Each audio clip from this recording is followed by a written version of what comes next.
Before you take your first sip of coffee tomorrow morning, stop for just 10 seconds. Because after 6 to 8 hours without water, your kidneys are not asking for caffeine first. They are asking for the right kind of hydration. And I know that sounds almost too simple. A glass of water, a squeeze of lemon. How could something that ordinary matter when we are talking about kidney health, inflammation, aging, and the cellular environment inside the body? But in medicine, some of the most powerful habits are not dramatic. They are small, repeated, and timed correctly. I'm Dr. Caleb Rowan, and today I want to show you what may happen when you add one simple ingredient to warm morning water before coffee. Not as a miracle cure, not as a cancer treatment, not as a replacement for your doctor, but as a practical morning signal that can support hydration, urine chemistry, inflammatory balance, and a healthier internal environment as you age. Stay with me until the end, because the amount, the timing, and the safety details matter more than most people realize. And there is one mistake people make with lemon water that can quietly damage their teeth if they do it the wrong way. Most people start the morning in one of three ways. They reach for coffee before their feet even feel steady. They grab breakfast while rushing out the door. Or they pick up the phone and begin the day with stress before their body has even been rehydrated. But while you were sleeping, your body was not asleep in the way you think. Your kidneys were still filtering your blood. Your liver was still processing metabolic byproducts. Your lymphatic system was still helping move waste from tissues. Your brain was still doing its nightly housekeeping. Your heart was still pumping. Your cells were still producing energy, repairing damage, and responding to signals from hormones and inflammation. All of that happened while you were taking in no water at all. Your body is not dirty. Your kidneys are not broken. I do not want you to think of this as some extreme detox claim, because your kidneys and liver are already your detox system. But after a long night without fluids, your morning urine is often more concentrated, and concentrated urine means minerals and waste products are packed into less water. That is one reason your first drink of the day matters. It does not magically cleanse the body. It helps restore the fluid environment your organs depend on to do their normal work. Now think about what happens when the first thing you give your body is coffee. Coffee is not evil. For many people, coffee can be part of a healthy routine. But caffeine can raise alertness by stimulating the nervous system. And in some people, it can also make them urinate sooner. So if you start with caffeine before you have replaced the fluids you missed overnight, you may be asking your body to speed up before you have refilled the tank. This is especially important after the age of 60. With age, the body often becomes less forgiving. Thirst signals can become weaker. Kidney reserve may decline gradually. Blood pressure may become more sensitive to fluid shifts. Medications may affect hydration, electrolytes, or urination. And the small morning habits that felt harmless at 40 can begin to matter more at 65, 70, or 80. So what should touch your stomach first? Coffee, sugar, or something that helps your kidneys start the day with fluid? Let me give you a picture that is easy to remember. Think of your kidneys like an overnight cleanup crew. All night long, they have been helping remove waste products from the blood and send them into the urine. By morning, the trucks are full. The system needs movement. It needs fluid. It needs dilution. It needs a gentle start, not a shock. At the same time, your body is shifting from sleep into wakefulness. Cortisol, your natural wake-up hormone, begins to rise in the early morning. Blood pressure can begin to climb. Your nervous system starts moving out of deep rest and into action. The body is preparing you to stand up, think, walk, digest, and function. That first drink does not control everything, but it can set the tone. And this is where the story becomes more interesting, because the habit is not just water. It is what you add to that water. The ingredient is fresh lemon juice, not a sugary lemonade, not bottled lemon flavoring loaded with preservatives, not a giant glass of acidic juice. I am talking about the juice of about half a fresh lemon squeezed into 8 to 12 ounces of warm water, taken slowly before coffee, ideally within the first 15 to 30 minutes after waking. Now, before we go any further, I want to draw a very clear line. Lemon water does not cure cancer. It does not reset damaged kidneys overnight. It does not activate stem cells like a switch. It does not make your blood alkaline in some magical way. If anyone tells you one glass of lemon water can replace medical care, they are not being responsible with your health. But lemon does contain compounds that are genuinely interesting. It contains citrate, vitamin C, flavonoids such as hesperidin, and aromatic compounds found especially in the peel, including D-limonene. These compounds have been studied in different ways for urine chemistry, oxidative stress, inflammation, and cellular signaling. The mistake is taking those studies and turning them into a miracle claim. The smarter approach is to ask, What can this habit realistically support, and who should be careful? Most people think lemon water is about weight loss, but the more interesting story is actually your urine chemistry. One of the most practical reasons lemon water gets attention is citrate. Citrate matters because many kidney stones begin when minerals in the urine become too concentrated and start forming crystals. One of the most common types is the calcium oxalate stone. Calcium and oxalate can join together in the urine and begin forming tiny crystals. If the urine is concentrated and the chemistry is favorable, those crystals can grow into stones. Citrate can act like a natural crystal blocker. It can bind with calcium in the urine, making it harder for calcium to join with oxalate and form stones. This is one reason doctors sometimes prescribe potassium citrate for people who form certain types of kidney stones. Lemon juice is not the same as prescription potassium citrate, and it should not be treated like a medication. But fresh lemon juice can contribute citrate to the diet, and for some people, that may support a healthier urinary environment. Notice what I said. Support, not cure, not dissolve every stone, not replace imaging, blood work, urine testing, or a treatment plan. If you have a kidney stone, pain, fever, blood in the urine, nausea, or trouble urinating, you need medical care. If you have chronic kidney disease, you need to ask your clinician what amount of fluid, potassium, sodium, and citrus is appropriate for you. But for a generally healthy adult who is trying to start the day with better hydration, warm lemon water can be a simple way to combine fluid with citrate. And hydration is still the foundation. The lemon does not work in isolation.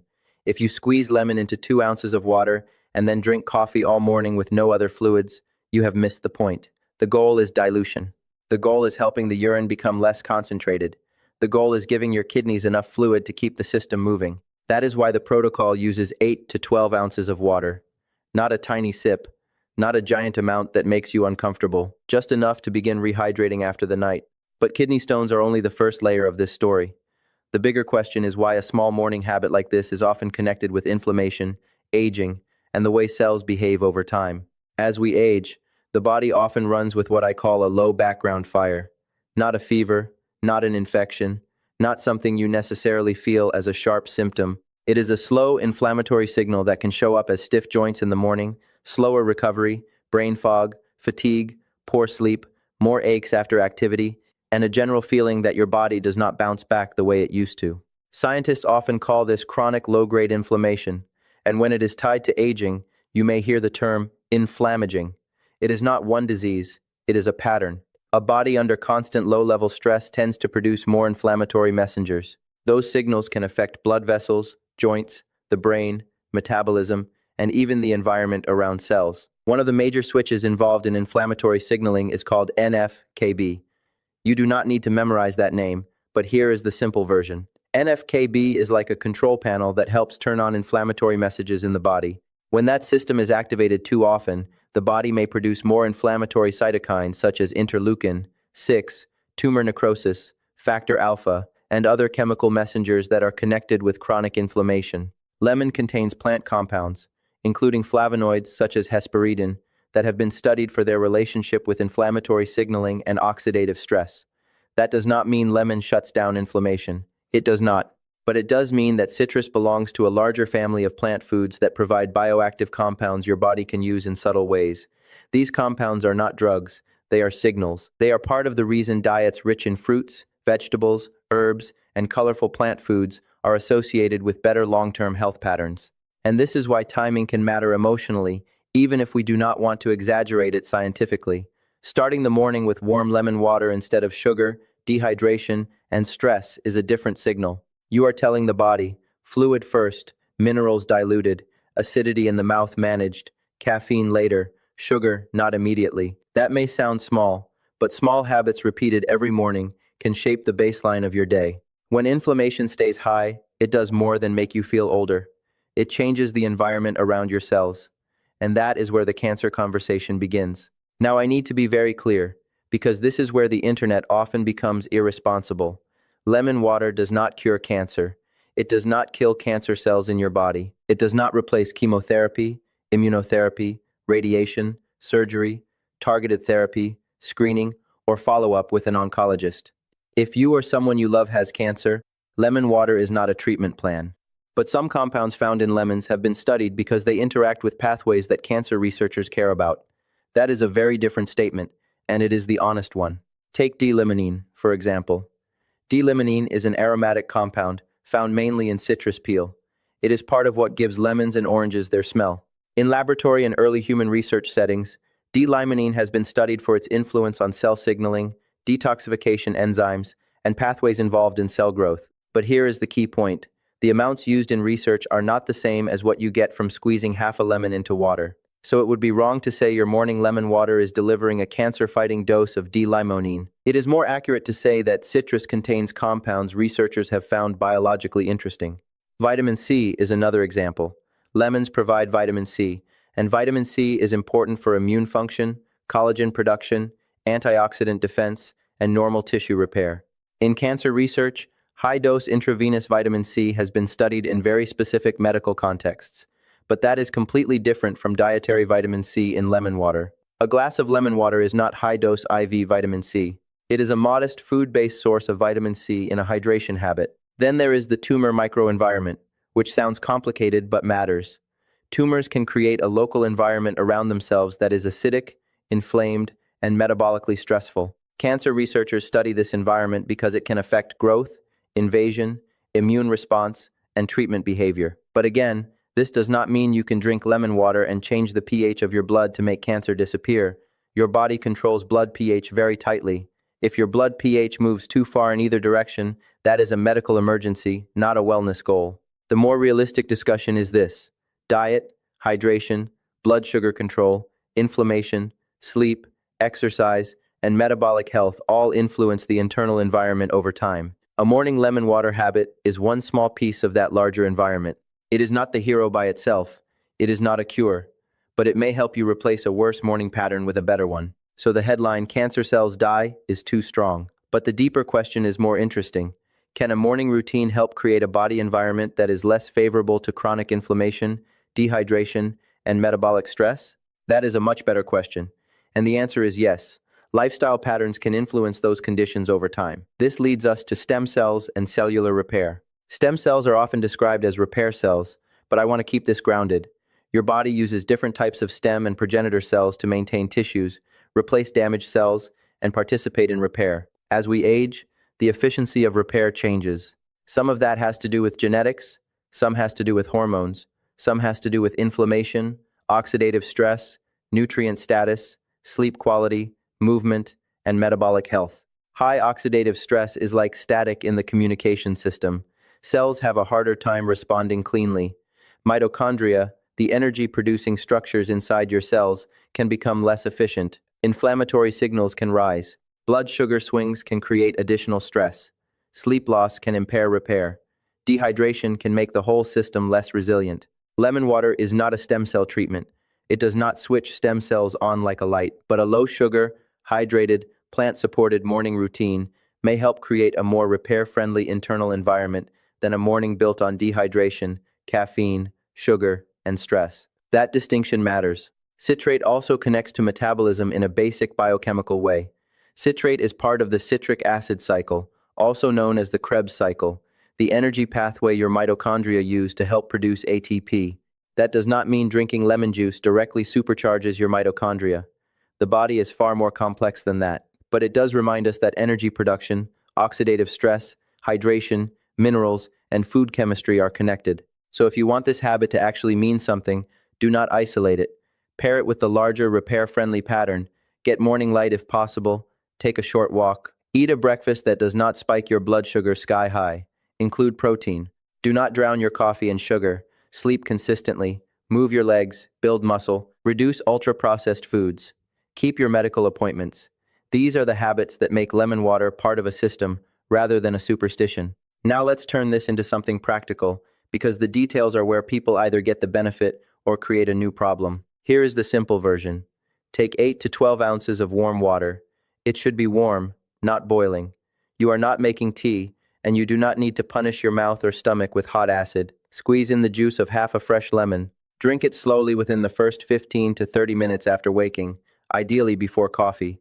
Then rinse your mouth with plain water. That is it. You do not need 3 lemons. You do not need cayenne pepper. You do not need a tablespoon of honey. You do not need to turn it into an extreme cleanse. In fact, too much lemon can irritate the stomach, trigger reflux, worsen tooth sensitivity, or make the habit harder to maintain. More is not always better. In medicine, dose matters. Even healthy things can become irritating when the dose is wrong. Some people ask whether they should add salt. For a healthy person who sweats a lot or wakes up feeling dehydrated, a tiny pinch of mineral salt may be reasonable occasionally, but I want you to be careful here. If you have high blood pressure, heart failure, kidney disease, swelling in the legs, or you have been told to limit sodium, do not add salt casually. The lemon water itself is enough for most people. You do not need to turn a simple hydration habit into an electrolyte experiment. The next safety point is your teeth. Lemon juice is acidic before it is metabolized, and that acid touches your tooth enamel. If you brush aggressively right after drinking lemon water, you can create unnecessary abrasion while the enamel surface is temporarily more vulnerable. So rinse your mouth with plain water afterward. Use a straw if you are prone to sensitivity, and wait about 30 minutes before brushing. Another option is to brush before you drink it, then rinse well after. The next group that needs caution is anyone with reflux, gastritis, ulcers, or a history of severe heartburn. Lemon water may feel refreshing for one person and irritating for another. If it burns, worsens reflux, causes nausea, or makes your stomach feel raw, do not force it. Health habits should not be a daily punishment. You can start with less lemon, drink it with more water, take it later, or skip it altogether. If you have chronic kidney disease, you need more personalized guidance. Some people with kidney disease have to monitor fluid, potassium, sodium, and acid-base balance. Lemons are not high in potassium compared with many foods, but the issue is not just one nutrient. It is your overall kidney function, your medications, your labs, and your doctor's instructions. So if you have reduced eGFR, swelling, fluid restriction, advanced kidney disease, or you are under nephrology care, ask before making this a daily habit. If you are on medications that need to be taken away from acidic drinks or away from minerals, follow your medication instructions. Lemon water is simple, but timing matters. Take thyroid medication, certain antibiotics, iron, or other sensitive medications exactly as directed by your healthcare team. Now, let me give you the 4 mistakes I see people make. The first mistake is using too much lemon. They hear that lemon has benefits and think 1 lemon is good, so 3 lemons must be better. That is how a helpful habit becomes an acid problem. Start with half a lemon in 8 to 12 ounces of water. If you are sensitive, start with a quarter lemon. The second mistake is brushing immediately afterward. That is the tooth enamel mistake. Rinse first. Wait. Be gentle. The third mistake is adding sugar, honey, or syrup every morning. A small amount of honey once in a while is not the end of the world, but if you turn lemon water into a sweet drink every morning, you may be training your blood sugar and taste buds in the wrong direction. The goal is hydration and citrate support, not a dessert before breakfast. The fourth mistake is thinking this replaces medical care. If you have blood in your urine, persistent, foamy urine, swelling, shortness of breath, chest pain, severe fatigue, confusion, fever, kidney stone pain, unexplained weight loss, or a cancer diagnosis, do not try to lemon water your way out of it. Use lifestyle as support, not denial. Now here is how I would test this for 7 days if it is safe for you. Tomorrow morning, before coffee, pour 8 to 12 ounces of warm water, add the juice of half a lemon, drink it slowly, rinse your mouth, then wait a few minutes before coffee or breakfast. Pay attention to how you feel, not in a dramatic way. Just observe. Is your morning digestion better? Do you feel less dry? Is your urine less dark by mid-morning? Are you starting the day more intentionally instead of rushing straight into caffeine and stress? After 7 days, you will not have transformed your biology, but you may have changed your morning baseline. And sometimes, that is where real health begins. Because the truth is, your body does not need another miracle claim. It needs consistency. It needs water before stimulation. It needs minerals diluted before they concentrate. It needs less sugar first thing in the morning. It needs plant compounds over time, not magic in a single sip. It needs habits that are simple enough to repeat and safe enough to keep. Lemon water is not a miracle. It does not kill cancer.